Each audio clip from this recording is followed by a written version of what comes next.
done for the evening. As an encouraging voice told me, keep it up, but don't keep it up too long. So we will do our best not to keep it up too long. I'm going to turn now to the part of the chronology that picks up right after that July 25th call and walk through the increasingly explicit pressure campaign waged on Ukraine in order to get President Trump's deliverable, the investigations meant to tarnish his opponent and help his reelection. Now remember, by the end of July, Ukraine was aware of President Trump's requests for investigation to help his political efforts and had come to know that President Trump put a freeze on security assistance. So this is by the end of July. They also clearly understood that President Trump was withholding an Oval Office meeting until those investigations were announced. Both were very critical to Ukraine as a sign of U.S. support and as a matter of their national security. And their national security, of course, implicates our national security.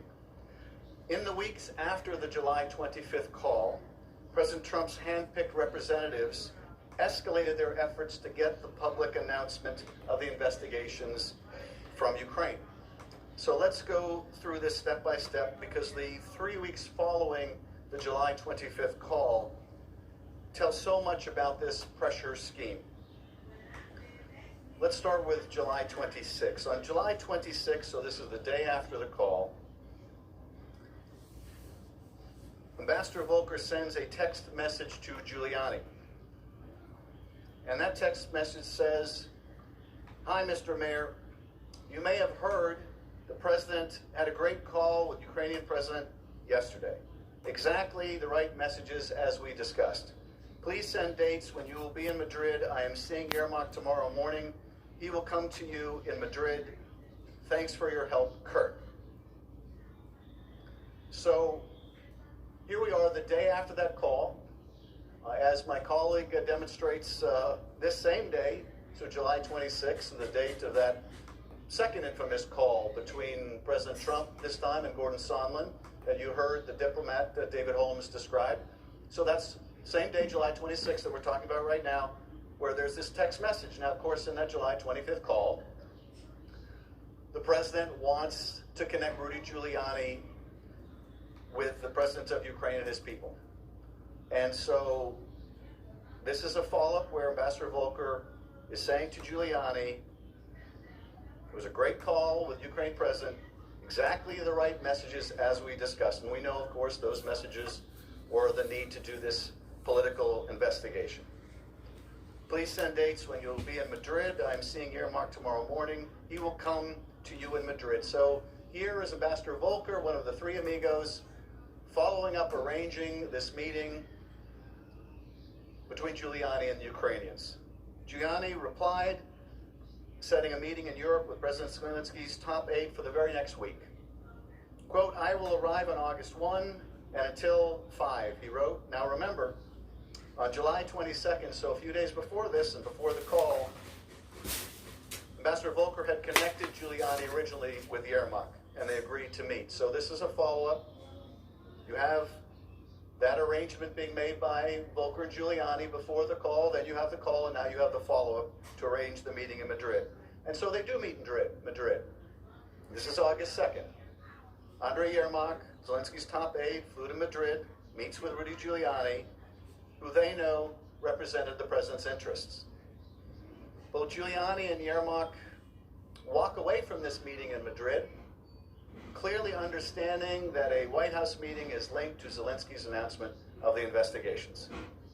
In separate conversations with Giuliani and Yermak after this Madrid meeting, Volker said he learned that Giuliani wanted the Ukrainians to issue a statement, including specific mentions of the two investigations that the president wanted.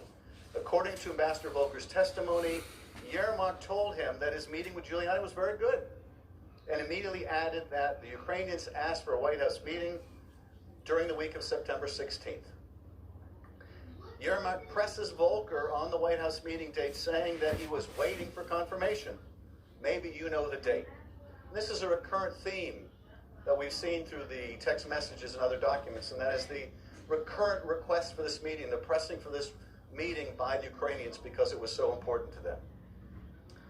Giuliani's objective was clear to Ambassadors Volker and Sondland, who took over communications with Yermak.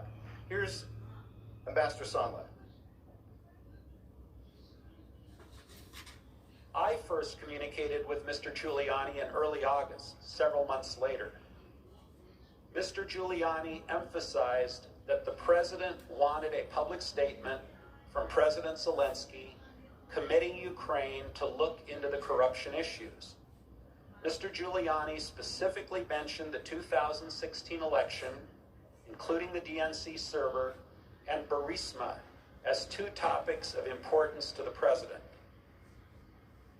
Giuliani exerted significant influence in this process. In fact, when on August 4th, Yermak inquired again about the presidential meeting, Ambassador Volker turned not to the National Security Council staff or to the State Department to arrange it and follow up. He turns to Giuliani again.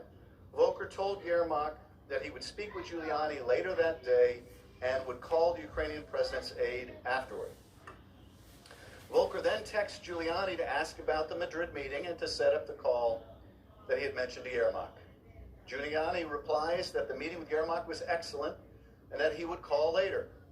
Phone records obtained by the committees show a 16-minute call on August 5th between Ambassador Volker and Giuliani. Ambassador Volker then texts Yermak, "Hi, Andre. Had a good long talk with Rudy. Call anytime. Kurt." Separately, Volker told Ambassador Sondland, Giuliani was happy with that meeting and it looks like things are turning around. A reference to Volker's hope that satisfying Giuliani would break down President Trump's reservations concerning Ukraine. But things had not turned around by the end of that first week of August, by August 7th. The aid was still on hold, and there had been no movement on setting a date for the White House meeting.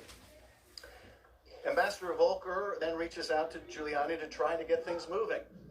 Ambassador Volker texts Giuliani to recommend that he report to the boss, meaning President Trump, about his meeting with Yermak in Madrid. Specifically, he wrote, this is Volker writing to Giuliani, "Hi, Rudy. Hope you made it back safely. Let's meet if you're coming to D.C. and would be good if you could convey results of your meeting in Madrid to the boss so we can get a firm date for the visit."